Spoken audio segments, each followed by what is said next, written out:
So I am Christina Falzano, and through a quirk of timing, I am technically unemployed. So yesterday was my last day at Conran Design Group, which is branding design agency that's part of Havas. And on Monday, I will start as managing director at Forsman and Bodenfors, which is a creative comms agency based in Sweden, but offices around the world, and I will be based in New York. And somewhat relevant to what we're going to talk about today, I'm in between two really wonderful opportunities, but the new opportunity I'm going to is to work with a former boss and mentor, Toby Southgate, who I worked with when I was at Brand Union, which is part of WPP, and now I'm very, very excited to be reunited with him. So we'll talk actually more about him later, but we're going to talk today about the symbiotic relationship between mentor and mentee in a creative industry. I was going to add during a global pandemic, but figured it was already a little heady and long as it currently stands. So I appreciate everybody joining, given the title of the talk. But what we're really going to talk about today are a couple of things. So over the next hour or so, I'm going to talk for about maybe 30 minutes because I would love to have conversation and Q&A. And if you have thoughts, shoot them into the chat. And if I can, I'll try and answer them while I'm talking. But we'll have time at the end, definitely, to talk more. So we're going to talk about really getting the most out of a mentor and mentee relationship. How then you can use that to establish a nurturing work community outside of potentially your current role or job or situation. And then breaking out of information bubble. And so they may not all sound connected, but I promise you that they are. A lot of it really having to do with the fact of being in a creative industry. And I think the most important aspect of that is really perspective and point of view. And all of these things really go to how can, from a career perspective in a creative field, how can all of these things work together to really give you that perspective information, and ultimately what we're really talking about is boost your career, and there are a number of ways and what that means for different people. So let's talk about the first piece, which is getting the most out of a mentor and mentee relationship. And I think a lot of focus is put on, I think people understand generally that there's value in having a mentor, and we'll talk a little bit about that. But I think less discussed, maybe understood, but less discussed, is the incredible value of having a mentee. Or several, and that goes beyond sort of the altruistic part of, can make you feel great. You feel like you're doing something good for people, maybe feel smart or feel like not irrelevant when you have mentees, but also really, I'm going to talk about having a mentor and mentees, really from the perspective, though, of what it means for your career, because there's an incredible value, again, not just in having a mentor, but being one. And I've learned as much from my mentors as I have from my mentees. And I think, to speak to the pandemic a little bit, I think it's especially true as what work is and how we work is changing at an accelerated speed. Having that relationship, I think, is just really critical, actually, in career development and satisfaction. So I'm going to talk about three things, and one is when seeking out a mentor and mentee, what to look for, whether that is a hard skill, but also some soft skills, things that are based on experience, but also based on perspective. So ultimately that goes to the next one, which is really selecting somebody who is like you, or that you like, but is not necessarily like you, right? And I think that might be, there are a lot of, I think, mentors who look for mini me's.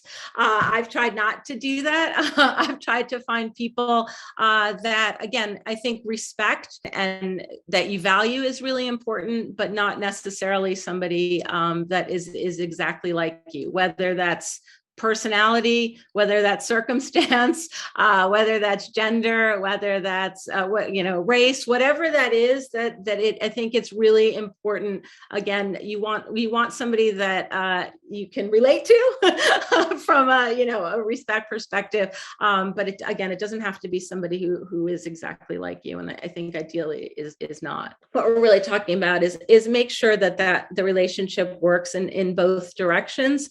Both parties should really be getting something out of, which maybe sounds a little bit not cynical. I mean it in the most positive way, which is that, again, the purpose of mentorship ultimately is career and work focused, right? We're doing it to learn something that is going to help propel us, and so you are getting something out of it. But I think that for both parties, it's also to remember that both parties are contributing. It's like any great relationship, right? And so I think that's something that really has been important to me, to make sure that I'm providing value, but also that the people that I'm mentoring or are also. And so I think that a critical part of finding a mentor is really ultimately what you're looking for is advice and perspective, right? Things that not only somebody who has experience, but also experiences that you don't have and has a different point of view. And that is, when I think about my best mentors, I've talked about Toby Southgate. He was somebody I looked at, ultimately you want somebody, the first part is looking at somebody whose career you might admire. You think, oh, I would like to have a career like they have. But also thinking about how they are, right? Not just the experiences they have. Toby, and I hate to say this as a woman, I've had a great career. I've been, many of my mentors have been men, we were talking about. And one of the wonderful things about Toby, he really went out of his way. I was working actually for him, but it wasn't just a boss, employer relationship. It was really a mentor in relationship. And the difference is when a boss is giving you advice, it's often to help them be better, right? Or the work be better, but when someone takes the next step to being a mentor, the real focus becomes on helping you to be better. And one of the pieces of advice that Toby gave to me was we came out of a meeting and he said, "You talk too much." If a friend said that, they might be saying you talk too much because, they don't like what you're saying. If a boss says that you talk too much in the context of just being a boss, what they really might be saying is, I want to be talking, or you're stealing the spotlight, or you're stealing what Toby went on to say is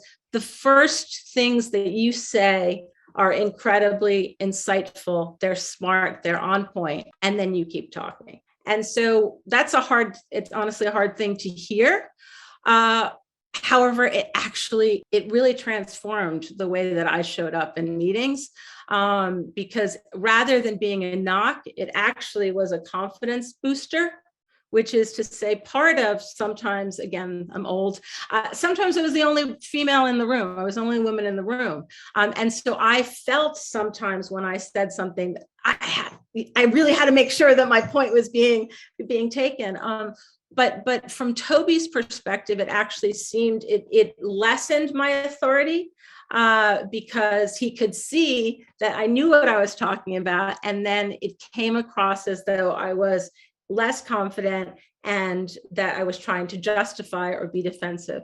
And so it was really truly transformative. Again, his personality. So finding somebody who knows something that I want to know, which is how to behave in a meeting in a C-suite with an exec, the CEO but because I hadn't done that before, but also somebody who had a perspective that was different than mine and a personality. Similar energy level and similar view of how to manage people and how to lead teams, but a very different demeanor. And it wasn't that you need to be like your mentors, right? That's not what we learned from them. But it is how to have a different perspective, and maybe to better understand how you're coming across. And again, really with a focus on ultimately what is going to benefit your career. So that also comes with making sure that somebody is somebody you like, but not necessarily somebody you are like. And then making sure that it works in both directions. So I said earlier that I've learned as much from my mentees as I have from my mentors. And I think that is something that is a little bit surprising. It shouldn't be, but I've really noticed it over the last 18 months while I've been doing both remote and then hybrid, as I'm sure many of you have, and really seeing that where I've noticed it most. I've noticed it throughout the years, but the value that I've gotten from a mentee in particular was somebody that I worked with at Olins. Actually, when I went over to Conran, we stayed in touch, and I would call him up when I sort of was having sometimes a challenge thinking about how to be a better leader or how to better relate to people on my team. And I would call Encore up and sort of get his perspective. Sort of what's this angle? What is this? How am I not coming across? How am I not getting through to somebody? Because he was looking for a job. He ultimately came to work for me at Conran. He also knew quite a bit about what was happening in the industry. And I think everybody knows that there is a huge talent crunch right now. It is hard to find people. There is a great resignation happening, but it also is difficult to find people. And so having somebody who is younger than me and also I think a little bit, if possible, more outgoing than me and more ambitious, he really, between that time when we worked together and then the time when I brought him to Conran, was somebody who really would be like, okay, well, look here for talent. These are the agencies that have good people who maybe aren't happy. But he also gave me a lot of insight into, given the changes that are happening at work and at, an insight around how people were thinking. Young people are much less likely to want to come back into the office, has been my experience. And one of the reasons I kept flagging is, well, don't they want to be in and like see their friends? and his insight was, you know what? That is sort of a dated way of thinking, which is people certainly make friends at work, but that isn't necessarily where they're looking for friends, or that's not a huge driver for people. They have other ways, Christina, of making friends, and that work is a bit more about work. And so thinking about, so why do people come into work? What might be compelling to them? Another insight from a mentee was, I don't actually totally love it, but sometimes Havas, who would talk about being like family, and Encore would be like, nobody wants not nobody, but that is not in and of itself necessarily compelling. That work is like family. It actually turns people off. It is, can we create a nurturing work environment that isn't about work, isn't about other things, isn't about family, is only about work. And so I think that is something that has then, made me a better leader, more understanding, more broader perspective. I think in creative industries, it's all about perspective, being exposed to thoughts that are different than your own, and experiences that are different than your own. Talking about mentors and menteeship and that relationship, I also have found that over time, as careers progress, mentor and mentee relationships can start to become more like peer-to-peer work-based relationships. either because somebody's advanced or somebody, right? The things that you were necessarily looking for, those original experiences, those original perspectives can evolve. And I think with Encore, which I was talking a little bit about, that has started to happen. The relationship started where I was giving him advice on his career, but then it started to become that he was a resource for me in terms of information, what's happening from a cultural perspective, advice on how I should interact with people that are part of my team or that I'm working with. And then also, hey, I'm hiring, who might I call, right? So those are things that happen similarly with Toby, started as a boss and a mentor, but over the last couple of years that we haven't worked together, we've stayed in touch, and we've both given each other advice on where maybe to know where to go next, or what's happening in this sort of new reality. And so through some of my mentors and some of my mentees, but also just people that I've worked with. And again, as we now are not necessarily at work, it's somebody said originally it started, we thought we were working from home, and then it became actually that actually we were living at work, right? That feeling of like it all got sort of mashed together. Is I found that I needed a community that was beyond necessarily just the people I literally was working with. And I mean a work community. Obviously, there are friends that you do meet at work, and they're friends, but really in the context of work, because work became very challenging. Again, using mentors and mentees as that relationship evolves, but also just people that you've worked with. I really found that establishing a nurturing work-based community beyond work became something that was really invaluable to me, both for my sort of mental well-being, but also for my career. And I think that it's something that can be consciously nurtured and maintained and grown, which is wherever you are, where you are working, or groups like this one, or is finding your people that are like-minded. Again, don't have to be like you, but have similar goals and similar interests. That person that maybe isn't in your department that you see and you're like, I like their style, or I like the way that they think about something, or I like what they said in a meeting, is to seek them out. Look to those people to ask them for information, advice, and contacts.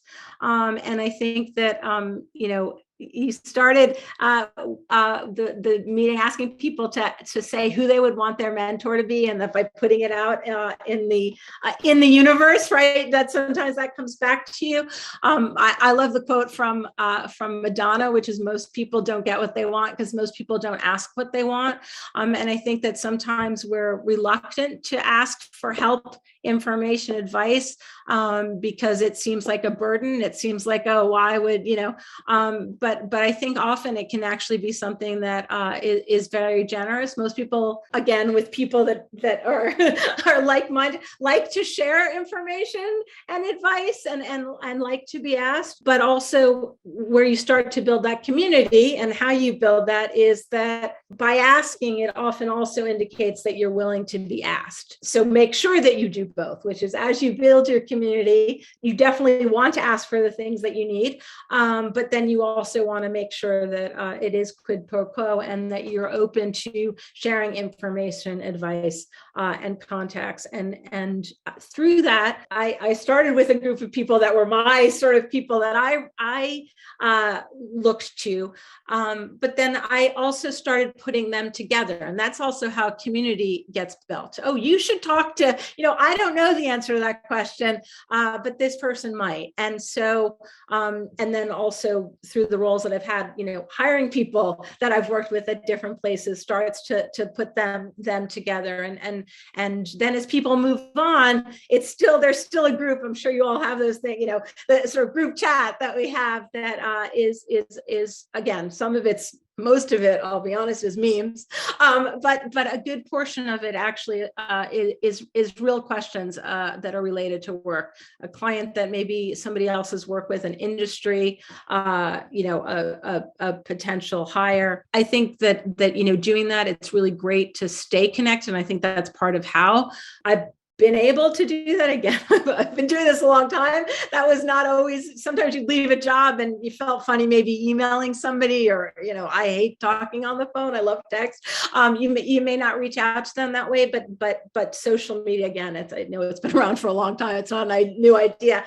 But really staying connected to people through that, and really knowing what they're up to and where they've gone and where they, but I think the other side of that is really important, and I know is difficult now, is making time to see each other, ideally, in real life, because those connections, although, Zoom is a decent proxy. It's not perfect, but making sure that you have time for those one-on-one interactions and conversations. And again, if you can do it in flesh and blood, I think that keeps those connections stronger. But if you can't, at some point, I'm hoping we'll be in a post-COVID pandemic world.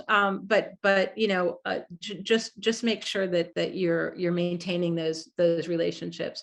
Again, social media is great to just stay in each other's sort of radar, but then really making sure that you're truly connected in person with those people. That goes to what I think, both the mentor and mentee relationship, and then this community idea is really it is more critical than ever. I think, and especially in creative industries, is really breaking out of the information bubble that all of us I want to say all of us are in, and an information bubble.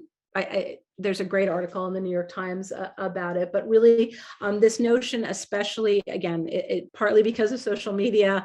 I love social media. I'm not knocking it, but partly because of social media, and partly because of the pandemic, but really mostly because of so much of what we consume is algorithm based, that many of us are in echo chambers, which is it's wonderful. On one hand, we're getting content that somebody thinks we'll like, that we'll probably agree with, and that is probably being shared by people who are more like us than not. And again, there's great value in that, but what that means, and again, for creatives especially, it's especially dangerous. I think for society it's dangerous, but for creatives it's especially dangerous, because I think we all know that some of the best ideas come from when we don't agree with somebody, when we did something that we thought we weren't going to like, or actually something that we experienced that we did not like at all, or something that we really didn't know about, that just wasn't on our radar. And I think that again, having that's really the purpose. That perspective is a mentor-mentee relationship, is the idea behind creating a community based, but there are also things that we can actively do to expand upon that. So not just about the people, but really about how we consume content. I've tried to make an active conscious decision to consume at least 25% of my content that isn't based on algorithm. And basically just what that means is that whoever is looking at that content, whether it's TV, live TV, whether it's a newspaper, and that could, to some extent, it depends on the newspaper, could be a digital newspaper or a physical newspaper, but one, or a radio program, is something that everybody who's listening, watching, or reading that particular thing is getting the exact same content, right? Because that means you're then necessarily exposed to things that you may not think you're interested in, or an algorithm may not think you're interested in, but you actually are. And you're having a shared experience, which is actually very much less common than it used to be.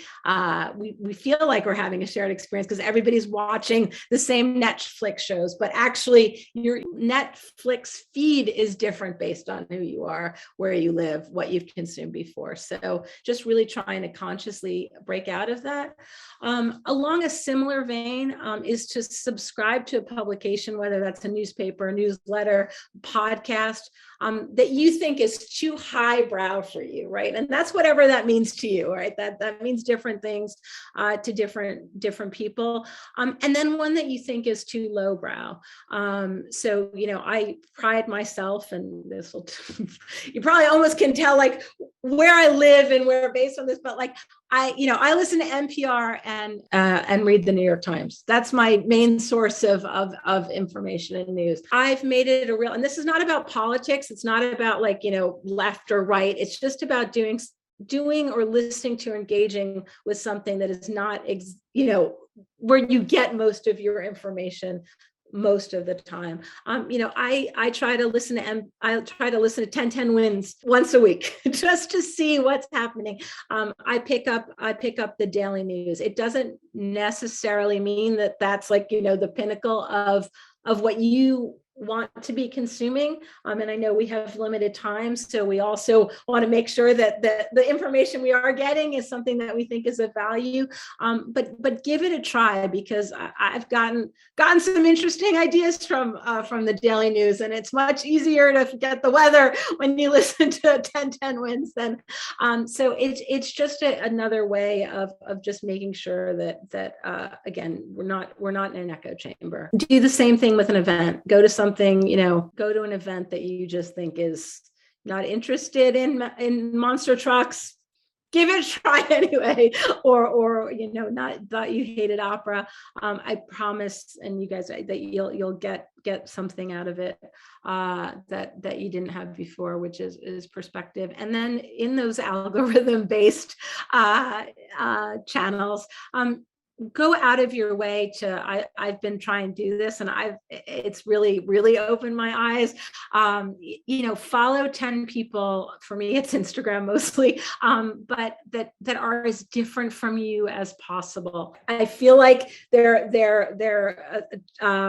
Instagram feeds that are intended for men about finances, and is different than the information I get elsewhere, and sort of the perspective. So career advice and financial information sort of from like a bro perspective.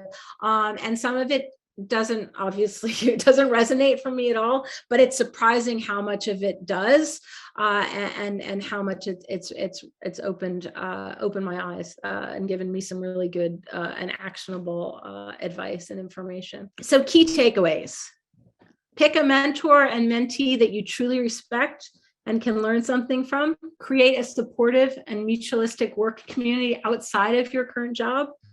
And actively expand your knowledge base. So, questions? How do you approach, let's say you identified someone at work that you admire, they can bring you perspective. What would be your first move to get them into your network? So I think that's exactly it, which is getting them into your network, right? Like it's almost like, I'll use a dating analogy, right? You see somebody and you're like, I want that person to be my, boyfriend, girlfriend. Well, I'm going to just go ask them. That's probably not gonna work out, right? I mean, it happens, but there are lots of steps that can lead up to that. And I think that is the first, is identifying people that you admire, and that can be somebody and career you admire, and ideally career and person. Those are the best mentors, not just the one or the other. And that can be somebody that again, that can be somebody that is a boss, or somebody that you see in the context of work. It can also be, somebody that you've seen a podcast from, or you've seen but the first part is still the same, is to make a connection, right? It's not to go up to somebody and say, can you be my mentor? Is overwhelming, right? Probably for both parties. But to go and say, that was really interesting, or again, whether it's you heard them say something in a meeting, or the way that they, approach something, or something they said in a podcast. I found that so invaluable. Can you expound on that? I have this situation and I'm wondering how what you said might apply to it. So I think that or can I LinkedIn to you? Like starting wherever it is in that is making that connection, expressing, sort of admiration and asking for information, advice, right? Start and see how that works. And I think that then it builds from there, like any relationship. And I think that some of my mentors and mentees, I don't think we ever had the talk, right? Will you be my mentor? It just sort of evolved. It was, we just sort of knew it. We found ourselves gravitating toward each other, and sharing information, advice, and contacts. Does that help? Does that answer the question? Like just saying it's quite overwhelming to ask someone to marry you when the first time you saw them. So asking for one date, whether it's a coffee or going somewhere or just a chat, it's a good first step for mentorship. So and who knows, like after this first chat, you also might think, you know what, actually, this is not the person I want to hang out with. So it kind of works both ways. So have a chat, a coffee. And like I would add to that also come with a specific thing like that you want to chat about, because I think the most difficult one is when you on the mentorship side, you're like not sure why person asks you, and you like sit there and still questions like, I'm trying to guess what you're trying to do here, I'm not sure. So come with one particular question, like as Christina, you said, if there was something in presentation that was mentioned that really resonated with you and you want to know more about this new AI algorithm, and you really felt like this person is the one who give you more information, like, hey, can we chat a bit and prepare 3 questions about this topic that you really want to know more about? That would be a good start. Do you need to actually tell someone officially that you want them to be a mentor? Alex is asking, like, how do your mentors know that they're mentors, or like how does that work? I don't think I've ever had that conversation, really. I think that is still I'm struggling with it a little, because I do like the idea of clarity. I do like the idea of having a conversation about it, and setting some goals. So I think that I think that there is value in at some point having that conversation, but I think I don't think it has to start at the beginning. I don't think it's like that the conversation happens first and then the relationship happens. I think in the course of the relationship, it may be good in some of them to say, okay, so what are and I think either the mentor or the mentee can drive that. And I think that's like, what are your goals? What can I help you with?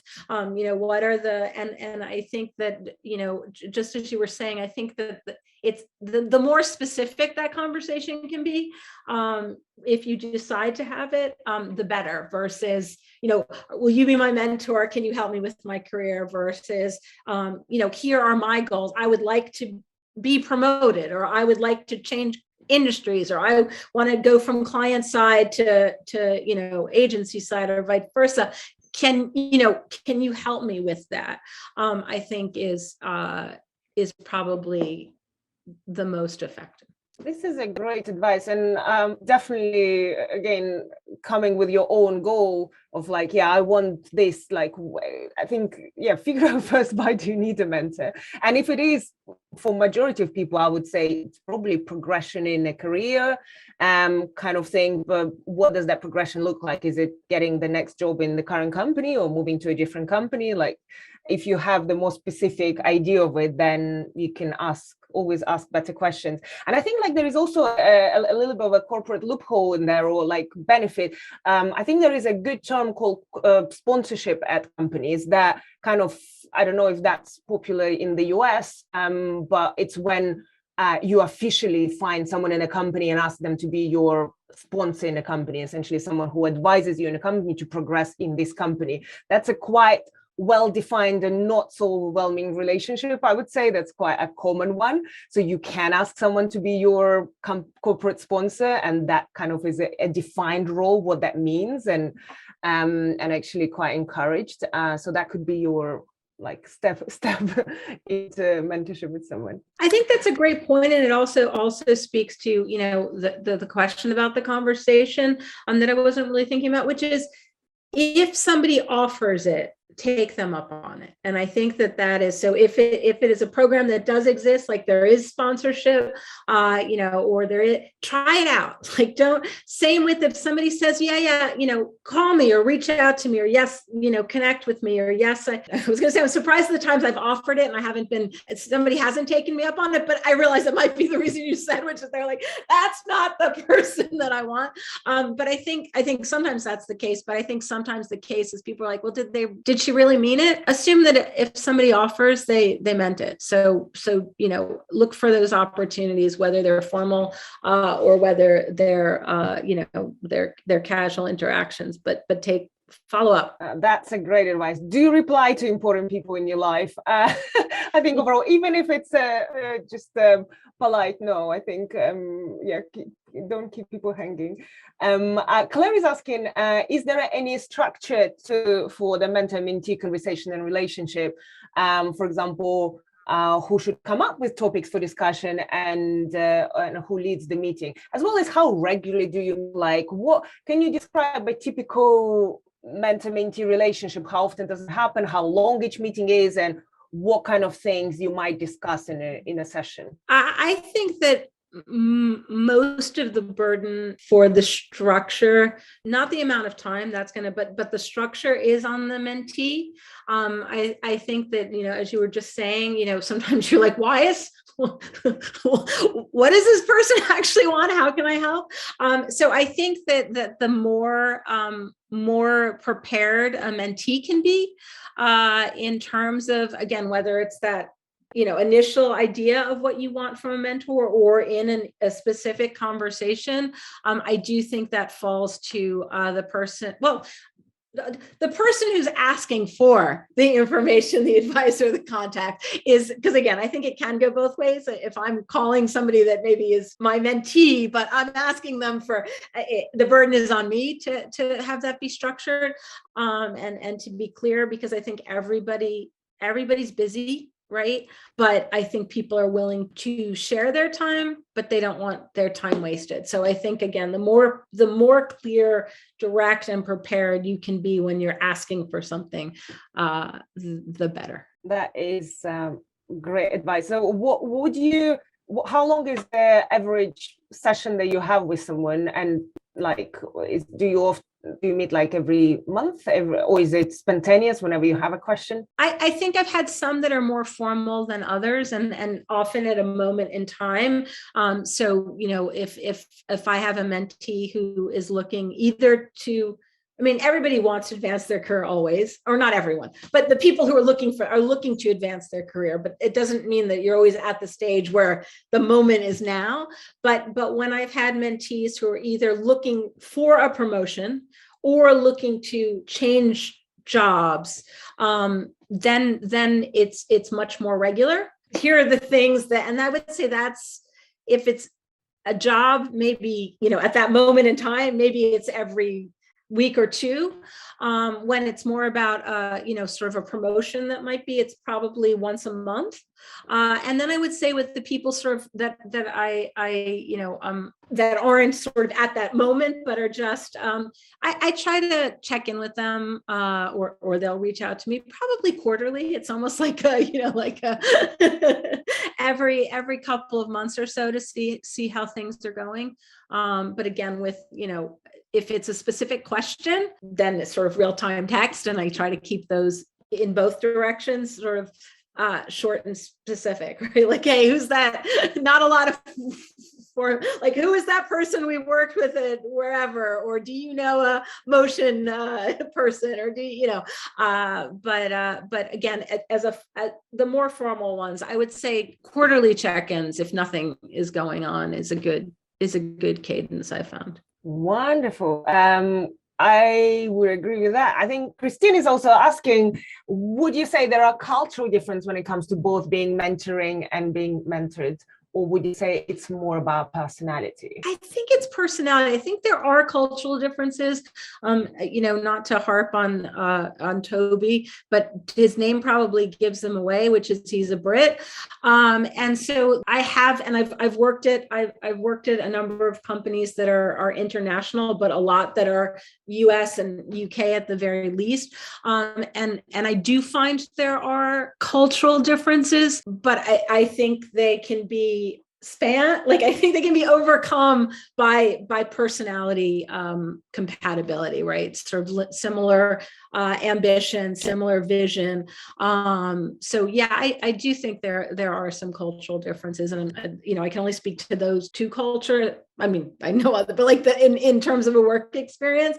But again, I've had mentors and mentees across the pond. I think the like-mindedness is more important. Brilliant. And are there any books or podcasts on how to be a better mentor, or any personal advice as well? Where would we learn more about how to be better mentors? If anybody else has some suggestions, there's no particular, there are lots of things I read, but they're not specific about mentorship or mentee that I try to incorporate, especially as we look to sort of return to work or future of work. I've done a lot that I hope make me better in both respects, but there's not a particular book or podcast that I've followed. I do think that in terms of how to be a better mentor or mentee, we've talked about some of them. I think be specific in your request, be respectful of people's time, but don't be afraid to ask. Somebody asked if it would be appropriate to offer to pay a mentor. I think not. There was a question earlier about the difference between sort of a coach and a mentor, and I think that may be one of the differences. I think that mentorship specifically should not be paid. It really is about a connection and about sharing information, sharing experiences and knowledge. I think that if and maybe also the sort of formality of it. I think that that's the part of it being a symbiotic relationship is everybody's getting something out of it. I think with a coach, and I think there's great value in them if you can find a good one. It is more of a truly transactional information, and you're paying somebody for their knowledge specifically in how to manage your career or how to. So I think no to mentors, paying mentors. Tokens of affection are fine, but monetary value shouldn't come into play. I think it also compromises the nature of the relationship. But again, I think that also could be one of the differences with a coach. How does a mentee develop their own tastes and personality in design and not simply agree with everything you tell them?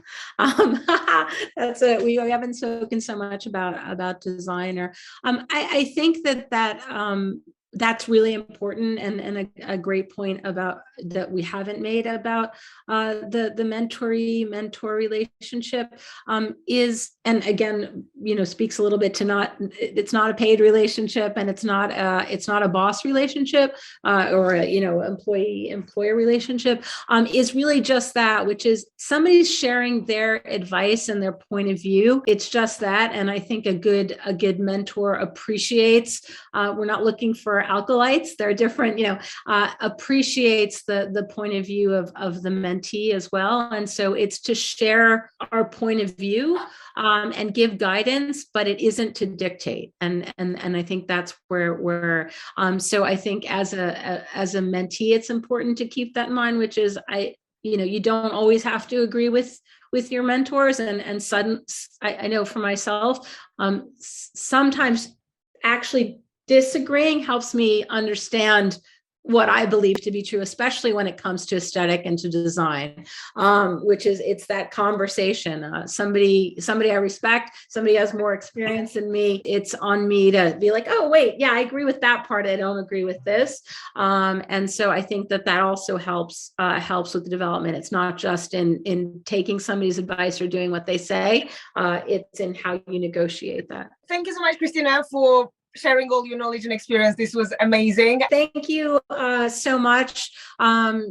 Future London Academy has such great content and great instructors and speakers. So it really has been a privilege to be a part of this. And thank you so much for everybody who joined.